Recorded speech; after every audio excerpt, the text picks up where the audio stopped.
6 জানুৱাৰী পুৱা আমি ট'ট এখনত উঠি প্ৰথমে গ'লোঁ লালমাটিত থকা আমাৰ কুটীৰলৈ। লালমাটি নামটোতে বুজি পাইছে, এই অঞ্চলৰ মাটিৰ ৰং ৰঙা, পথৰ ধূলি ৰঙা, পথটোও ৰঙা। আমাৰ কুটীৰ শিল্পৰ এক অনুষ্ঠান। আমাৰ কুটীৰৰ এক ইতিহাস আছে। ভাৰতৰ স্বাধীনতা আন্দোলনৰ সময়ত বিপ্লৱীসকলে সেই অঞ্চলত আত্মগোপন কৰিছিল আৰু বিভিন্ন কুটীৰ শিল্প প্ৰস্তুত কৰি আমাৰ কুটীৰ অনুষ্ঠান যোগে সেই হস্তশিল্পৰ বিক্ৰী কৰি পুঁজি সংগ্ৰহ কৰিছিল। বৰ্তমান আমাৰ কুটীৰ পশ্চিমবংগৰ হস্তশিল্পৰ এক বৃহৎ অনুষ্ঠান। তাৰপিছত আমি আহিলোঁ সোণাঝুৰি হাটলৈ। শান্তিনিকেতনৰ কাষতে আছে সোণাঝুৰি নামৰ সৰু জানটো আৰু জানটোৰ কাষতে সৰু হাবিখন।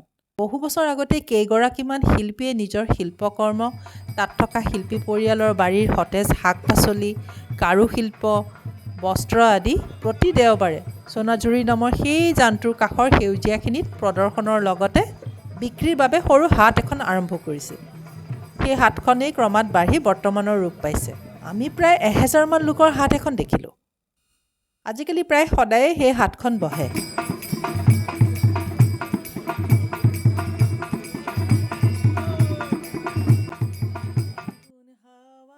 হাটখনৰ ভিতৰত থকা ৰাম আৰু শ্যামত এসাঁজ তৃপ্তিৰে খালোঁ, শাক পাচলিৰ বাৰী আৰু খেতি পথাৰৰ কাষত বহি। আবেলি ট'ট এখনত উঠি শান্তিনিকেতনৰ চৌহদৰ ভিতৰত ফুৰিলোঁ। কলা ভৱনত থকা ৰামকিংকৰ বেজ, কে.জি. সুব্ৰমণিয়ম, নন্দলাল বসু আদি শিল্পীসকলৰ কলাকৃতিসমূহ চালোঁ।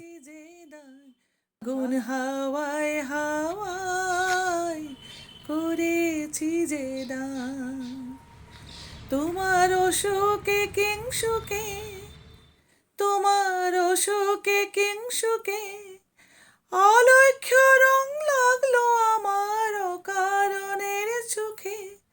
তোমার ঝাউয়ের দোলে মরমরিয়ায় উঠে আমার দুঃখ রাতের গান।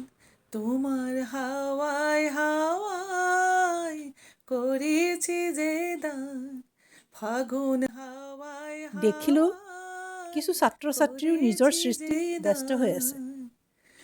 পূৰ্ণিমা সন্ধ্যায় তোমাৰ ৰজনীগন্ধায়,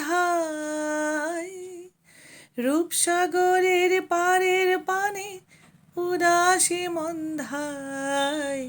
পূৰ্ণিমা সন্ধ্যায় তোমাৰ ৰজনীগন্ধায়। জানিব পাৰিলোঁ নবেল বঁটা বিজয়ী ডক্টৰ অমৰ্ত্য সেনৰ ঘৰ শান্তিনিকেতনৰ চৌহদৰ মাজত। প্ৰকৃততে শান্তিনিকেতন প্ৰতিষ্ঠা কৰাৰ বহু আগৰ পৰাই তাত সেন পৰিয়ালৰ নিগাজী ঘৰ আছিল। তোমার ছাদের আলোয় মিলায় আমার দুঃখ সুখের সকল অবসাদ। তোমার হাওয়ায় হাওয়ায় করেছি যে দান, ফাগুন হাওয়ায়। আৰু শান্তিনিকেতনৰ চৌহদৰ সেই বিখ্যাত বটগছজোপা কি যে সুন্দৰ, সন্ধিয়া পোহৰাই তোলা হয়, এক মায়াময় পৰিৱেশৰ সৃষ্টি হয়।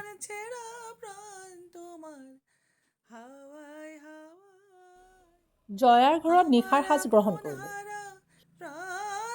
শিল্পকৰ্মৰ মাজত বহি সুস্বাদু আহাৰ গ্ৰহণ কৰাৰ মজাই বেলেগ। ইতিমধ্যে কলকাতাত থকা আমাৰ আন এগৰাকী স্কুলীয়া সহপাঠী অৰুণাই যোগ দিলেহি। গতিকে 7 জানুৱাৰী শেষৰ দিনটো বেছ হৈচৈকৈয়ে পাৰ হ'ল।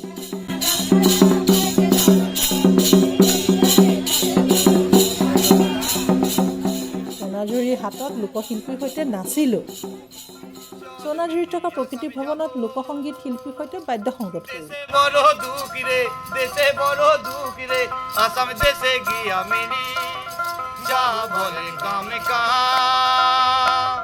সাহেব বলে ধরে আন, সর্দার বলে নিব পিঠের চা। হে যদুরাম, কেউ বার পাগল পীড়িতের আছে, কেউ বিষয়ে লালসে, ধনের জন্য মানের জন্য ও পাগলে আছে মস্ত কামে চিত্ত, সত্য মিথ্যা মানে না। আমি একজনই মনের মতন পাগল। বজাৰ কৰোঁতে বজাৰ কৰিছে আৰু এয়া কোনোবাই অপেক্ষা কৰি আছে। গধূলি হোটেলৰ চৌহদৰ ঝুলনাত জুলিলোঁ।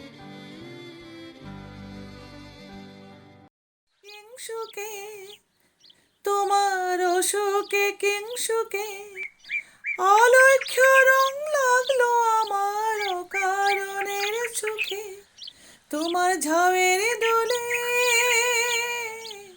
মরমরিয়ায় উঠে আমার দুঃখ রাতের 8 তাৰিখে আমি আৰম্ভ কৰিলোঁ উভতনি যাত্ৰা। বিনীতাৰ হেঁপাহ পূৰণ হ'ল। গুৱাহাটীলৈ আহি মই তাইৰ মাতৃৰ সৈতে দেখা কৰিলোঁ। ঘৰত মদন মোহন লহকৰদেৱৰ সংগ্ৰহ কৰি থোৱা ছবিসমূহ চালোঁ। তেখেতৰ জীৱন আৰু শিল্পকৰ্মৰ ওপৰত এখন গ্ৰন্থৰ কামো কৰি থকা হৈছে।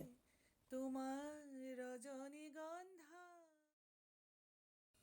2022 চনত ৰঙিয়াৰ ভগদত্ত বীৰদত্ত ভৱনৰ চৌহদত মদন মোহন লহকৰদেৱৰ নামত পৰিয়ালৰ সহযোগত এটি আৰ্ট গেলেৰীও নিৰ্মাণ কৰা হৈছে। আমি পুনৰ এনে ভ্ৰমণৰ আশা ৰাখিলোঁ।